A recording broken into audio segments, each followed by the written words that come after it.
আমরা যখন কথা বলছি তখন বাংলাদেশে শপথ গ্রহণ হইল এমপিদের। এখন আরও একটা জিনিস আমাদের খেয়াল রাখতে হবে, যে সেটা হলো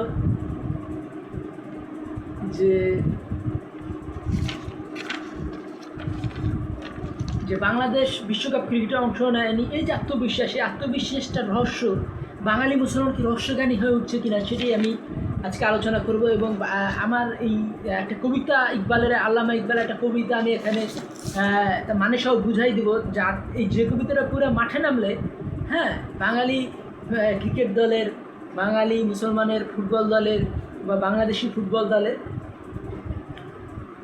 বদলে যাবে, স্টাইল বদলে যাবে, স্টাইল আন্দাজ বদল ডালো। কবিতাটাকে আন্দাজ বদল ডালো নামেই পরিচিত। যেমন আন্দাজ আপনা আপনা, বলিউডে একটা খুব বিখ্যাত মুভি হয়েছিল আন্দাজ আপনা আপনা। এই মুভিটার পিছনে একটা আন্দাজের একটা ব্যাপার আছে। আন্দাজ শব্দের অর্থ বাঙালির কথা হলো যে গেস করা, যে কিন্তু হিন্দিতে আন্দাজ মানে কিন্তু সেটা না। হিন্দিতে আন্দাজ মানে হলো গিয়া যে কোনো জিনিসকে স্টাইল, আন্দাজ আপনা আপনা, নিজস্ব নিজস্ব স্টাইল। তাহলে এখানে এই যে স্টাইলটা আমরা এখানে দেখবো, যে স্টাইল কীভাবে তৈরি হয়। পাকিস্তানি ক্রিকেট কেন ইন্ডিয়ান ক্রিকেট চেয়ে ভালো খেলে? প্রতিবারই তো ভারত জিততেছে বিশ্বকাপ ক্রিকেটে, কিন্তু পাকিস্তানি ক্রিকেট ইন্ডিয়ান ক্রিকেট চেয়ে অনেক ভালো খেলে। সেটা আমরা এখানে বুঝতে হবে যে বাংলাদেশ পাকিস্তান যেখানে জুলাই বিপ্লব, এটার স্টাইলেই আলাদা ছিল। হ্যাঁ, যে তারা ভাবতে পারে নাই, কারণ তার পিছনে তো মানে একসময় আমরা দেখেছি ঢাকা বিশ্ববিদ্যালয় হওয়ার বিরোধিতা করেছে বাংলার হিন্দুরা, বাংলাদেশের বা পূর্ব বাংলার হিন্দুরা। কিন্তু এখন আমরা দেখছি যে এই জুলাই বিপ্লবের পিছনে একজন বাঙালি হিন্দু ছিলেন, পিনাকি ভট্টাচার্য। তো এই জিনিসটা আমাদের বুঝতে হবে যে স্টাইল পাল্টে গেছে। এখন বাংলার হিন্দুরাও বাংলাদেশের পাশে এসে দাঁড়াইছে। তারা চাচ্ছে যে বাংলাদেশ মাথা উঁচু করে দাঁড়ায়। তাহলে সেই রহস্যটা কি? সেই রহস্যটা বাংলাদেশি মুসলমান জানে। বাঙালি মুসলমান কি হচ্ছে রহস্যের জ্ঞানী? এটি আমার ভিডিওটা টাইটেল। তাহলে বাংলাদেশি যে তাদের রহস্যটা কি সেটাই এখন আমি একটু আলোচনা করি। তাহলে আপনারা বুঝবেন যে কত চমৎকার এই কবিতাটা আমি প্রতিটা লাইন করবো আর লাইনের মানে বুঝাই দেবো। তাহলে এই কবিতাটা যদি পড়া বাংলাদেশিরা খেলার নামে বাংলাদেশি ক্রিকেট দল অবশ্যই ইন্ডিয়াকে হারাবে। কিন্তু এই জিনিসটা তাহলে এখন পাকিস্তান কেন হারাইতে পারে না? কারণ পাকিস্তান এই কবিতার মানে বোঝে না। আল কোরআন তাদের মধ্যে আছে। যেমন বলা হয় যে জার্মানরা বলতো এই মুসলমানদেরকে উল্লেখ করে যে আল কোরআন তোমাদের মধ্যে আছে, আল কোরআনের যে সারমর্ম আমরা করেছি, জার্মানরা করেছি, তোমরা সেটা করতে পারো না। গেটের যে সারমর্ম দিয়েছেন সেই সারমর্ম করে উদ্দীপ্ত হয়েছেন এই নাম কি বলে এই আল্লামা ইকবাল। আল্লামা ইকবাল তো মাদ্রাসা ছাত্র ছিলেন না, তিনি ছিলেন হলো গিয়া কেমব্রিজের স্টুডেন্ট, তিনি মিউনিকের স্টুডেন্ট, তিনি জার্মানির স্টুডেন্ট, তিনি এই স্কচ মিশন স্কুলের, তিনি খ্রিস্টান মিশন স্কুলে। এই যে আল্লাহ ইকবালের একটা কবিতাই আছে, কবিতা তিনি বলছে পাশবায় মিসগা মিল গায়ে কাবে কো সালাম খানাইছে, যে মন্দির থেকে কাবার রক্ষাকর্তা চলে আসে। তো আল্লামা ইকবালও তো মন্দিরেই পড়াশোনা করেছেন বিভিন্ন জায়গায়। তিনি পড়াশোনা করেছেন কোথায়? Scotch mission school Sialkot. তিনি পড়াশোনা করেছেন কোথায়? লাহোর গভর্নমেন্ট কলেজ, যেটা খ্রিস্টানদের নিয়ন্ত্রিত। তিনি পড়াশোনা করেছেন কোথায়? কেমব্রিজ, যেটা খ্রিস্টানদের, ইংল্যান্ডের খ্রিস্টানদের নিয়ন্ত্রিত। তিনি যেটা এই চার্চে পড়াশোনা করার জন্য কেমব্রিজ তৈরি হয়েছিল। তিনি পড়াশোনা করেছিলেন মিউনিক, জার্মান খ্রিস্টানদের প্রতিষ্ঠানে। সেখান থেকে ইসলামের রক্ষাকর্তা আমরা আল্লামা ইকবালকে পেয়েছি। তাহলে আমাদের বুঝতে হবে যে আমরা মুসলমানরাই যে এই ইসলামের গুরুত্ব বুঝি না দেখে বিসমিল্লাহ আজিবাদী লিখছিলেন, যে হ্যাঁ যে কি লিখছিলেন না, বিসমিল্লাহ আজিবাদী সেই সোনার সরফরোশি কি তমন্না अब हमारे दिल में है देखना है जोर कितना बाजुए का दिल में है अब हमारी हिम्मत की चर्चा गैरों की महफिल में है। আমাদের সাহসের চর্চা এখন বিদেশে হচ্ছে। তাহলে মুসলমানরাই কিন্তু তাদের হিম্মত ভুলে বসে আছে আর তাদের সাহসের চর্চা বিদেশে হচ্ছে। তাহলে বাঙালি মুসলমান কিন্তু এটা বুঝে না দেখেই কিন্তু বাঙালি মুসলমান এপিজে আব্দুল কালামও তৈরি করতে পারে না, আর রহমানও তৈরি করতে পারে না। তাহলে এই জিনিসটা আমরা একটু কবিতার মধ্যে ঢুকি, যে কবিতাটা নিয়ে খেলতে নামলে বা বাঙালি মুসলমানের স্টাইলটাই বলতে যাবে। তাহলে দেখেন কবিতাটা শুরু করে আল্লামা ইকবালের কবিতা, তস্কিন না হো জিসে ও রাজ বদল ডালো। এই প্রথম লাইনে কিন্তু আপনার hook the attention of the ভিউয়ার্সদের। তাসকিন মানে কি? যে আমাদের খেলোয়াড়ের নাম আছে তাসকিন, কিন্তু তাসকিন মানে কি বাঙালি বুঝে, বাঙালি মুসলমান বুঝে না। তাহলে এখানে কি আছে? তাসকিন না হো জিসে ও রাজ বদল ডালো। যদি তাসকিন মানে হলো গিয়ে সন্তুষ্টি, হৃদয়ের প্রশান্তি, তাসকিন না হো জিসে ও রাজ বদল ডালো। তোমার মধ্যে যদি প্রশান্তি না পায়, ওই রহস্য তুমি বদলে ফেলো। এমন রহস্য তুমি জানো যেটাতে তোমার মনে শান্তি পাওয়া যায়। কিন্তু আপনি যদি বিবেকানন্দ পড়েন বা রবীন্দ্রনাথ পড়েন, আপনার মনে শান্তি আসবে না, কোনো শান্তি আসবে না। আর আপনি লক্ষ্য থেকে ভ্রষ্ট হয়ে যাবে যে আপনি সুইসাইড করবেন, কী করবেন না করবেন। এটা বাঙালিরা মুসলমান, মানে বাঙালি মুসলমানরা বা বাঙালি হিন্দুরা তারা 4 গুণ বেশি সুইসাইড করে উত্তর ভারতের থেকে। এবং তারা কি করে, তারা এই ভারতের নেতৃত্ব নিতে পারে না। তারা নাম কি বলে, এই নজরুল বলছে যে কি যেন কিসের রস নেশায় করছে তারা, মরণ যন্ত্রণাকে কেমনভাবে কি মরছে যে বীর লাখে লাখে। তো বাঙালি তো অনেক সুইসাইড করছে, কিন্তু না পারতেছে তারা একটা মুভি বানাইতে, যেটা 200 কোটি বাজেটে, যেটা 1000 কোটি টাকা লাভ করবে, যেটা জীবন গঠন করে দেবে, সেরকম কোনো মুভি বাঙালি বানাইতে পারতেছে না। আর না পারে বাঙালি ঢাকা কলকাতায় পারতেছে না, আবার না পারতেছে তারা সুইসাইড রোধ করতে। তাহলে এই জিনিসটা আমাদের বুঝতে হবে। তা স্কিন না হচ্ছে ও রাজ বদল, তোমার মনের মধ্যে যদি শান্তি না আসে ওই রহস্য ছুঁড়ে ফেলে দাও। তো রহস্য কোথায় আছে আমি আগেই বলেছি, হেগেল, কান্ট এবং নাম কি বলে 3 সূর্য জার্মানিতে। হেগেল, কান্ট এবং আরেকজনের নাম হলো গিয়া এই हेगेल, कांट एवं केटी।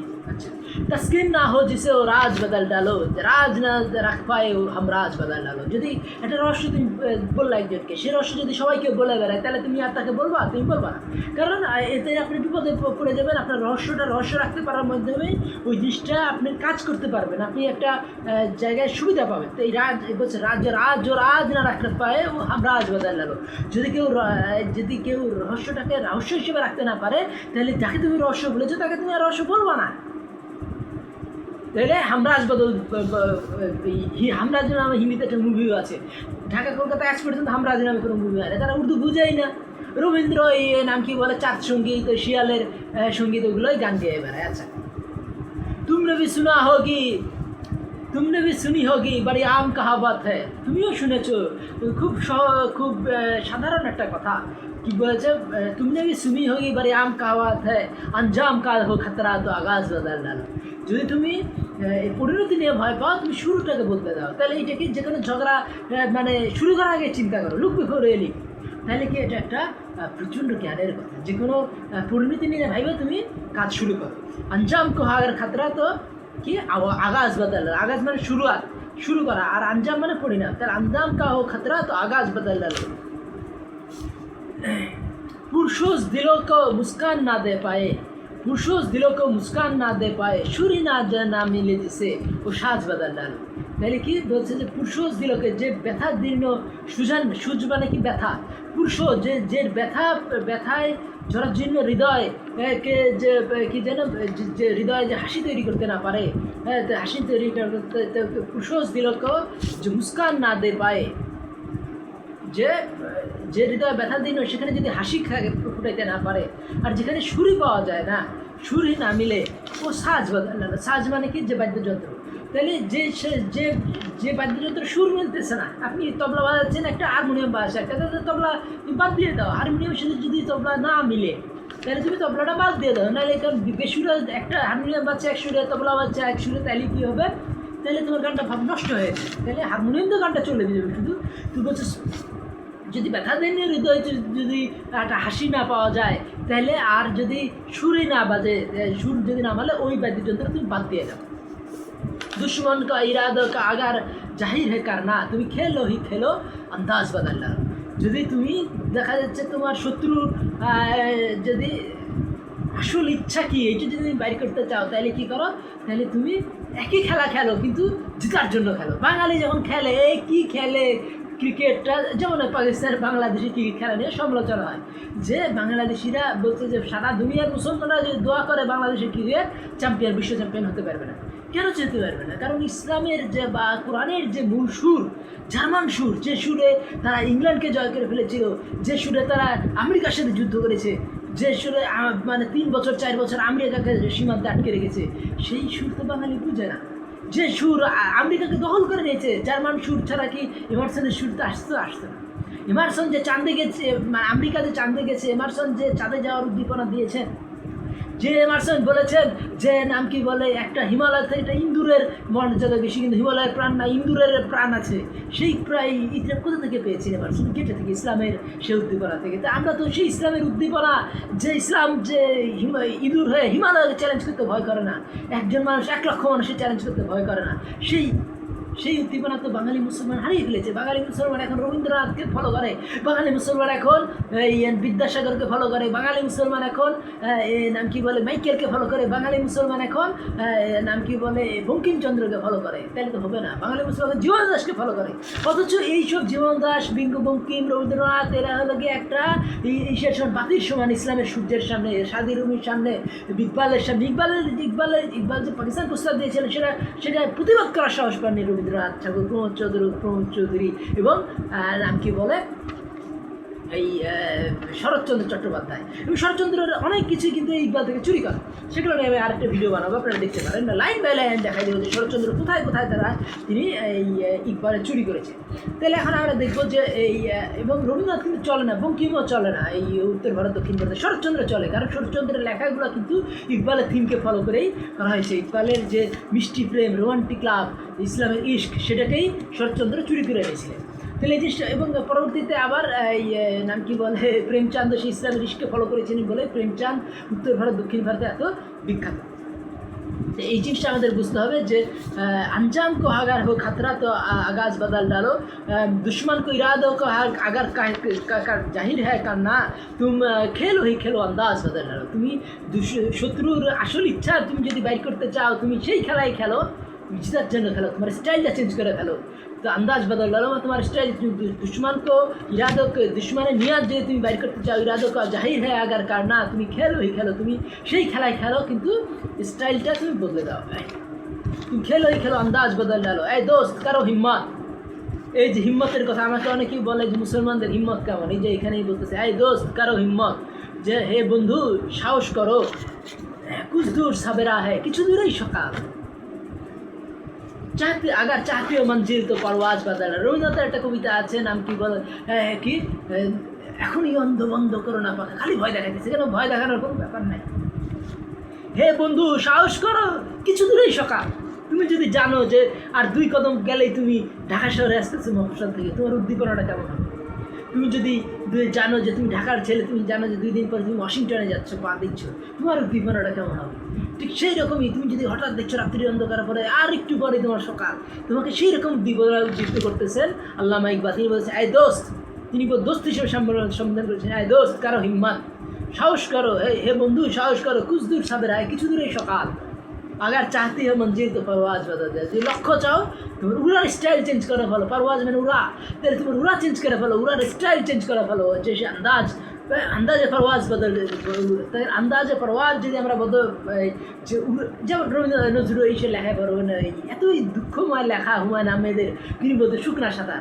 আর এই আল্লামা ইকবাল কি বলতেছেন যে এই দুনিয়ার এই তুচ্ছতা থেকে উপরে উঠো, জওয়ানোं को, ইকবাল কি বলতেছেন, জওয়ানোं को दिलों में अगर औकाफ पखी का दिल কি হয় জেগে উঠে, তখন কি হয়, সে তো নজর আতে মঞ্জিল इसको आसमान, তাইলে কি সে আকাশের দিকে তাকায়। আর সাঁতারে কি তুমি খালি ভেসে রাখতে চেষ্টা করো। আর আল্লামা ইকবাল কী বলতেছে সবসময়, যেহেতু তিনি এই জার্মান দর্শনগুলো পড়া ছিল, যেহেতু তিনি গেটে পড়েছেন, হেগেল পড়েছেন এবং কান্ট পড়েছেন, এবং আল্লামা ইকবাল বলে দিয়েছে পড়লে হ্যাঁ মানে মাসিক মাগরিব কি তামাম কিতাব পড়েছে ওই পূর্ব পশ্চিমের সকল বই। ফলে তাকে বার্ট্রান্ড রাসেল সমালোচনা করতে সাহস পাননি। বার্ট্রান্ড রাসেল তো জানতেন যে ভারতবর্ষ রিলিজিয়াস গ্রাউন্ডে ভাগ হয়ে যাচ্ছে, যে ভারত পাকিস্তান তৈরি হবে, এটা তিনি তখনই বুঝে গেছিলেন। কারণ তিনি তো জানতেন যে আল্লামা ইকবাল তো সেই তার গুরুর কাছ থেকে তো শিক্ষা নিয়ে আসছেন। বার্ট্রান্ড রাসেলের গুরু যারা, তারাই কিন্তু আবার আল্লামা ইকবালের গুরু। বার্ট্রান্ড রাসেলের গুরুকে ছিলেন ম্যাকটেগার্ড এবং হোয়াইটহেড। তো ম্যাকটেগার্ডের পর আমি একটা পুরো ভিডিও বানাবো, হোয়াইটহেডের পর আপনার পুরো ভিডিও বানাবো। তাইলে আপনারা বাঙালি মুসলমান কী হবে, সে রহস্যগানী হয়ে উঠবে। তখন বাঙালি মুসলমান কী হবে, এই ইন্ডিয়াকে ফট করে হারিয়ে দেবে, পাকিস্তানকে ফট করে হারিয়ে দেবে। কারণ পাকিস্তান তো এই কুত্তারা বুঝেই না।